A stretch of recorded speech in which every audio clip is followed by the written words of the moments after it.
What's up, guys? It's Josh from Cooper Family Homestead. We have a little surprise this morning. I'm in the chicken pen here. They're being awful loud, but they have a reason to celebrate today. I just happened to look in the coop, and look what we have. First egg. Very first one. Oh man, it looks good too.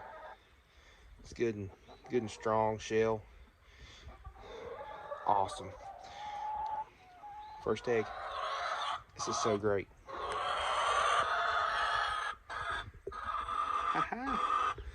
We're finally laying. It's the first one I've seen. I don't see any more, but heck yeah. Good job, chickies.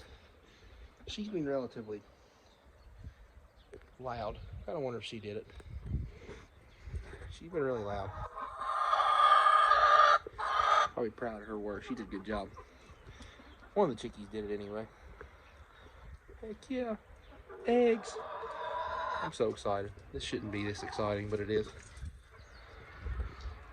Good job, Rooster. You girls are doing a good job, big guy. Good job. All right. We'll take that inside. That's so awesome. Just wanted to post a short video. I'm excited. Probably more excited than I should be.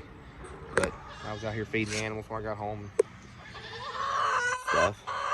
So, appreciate you guys watching. Eggs.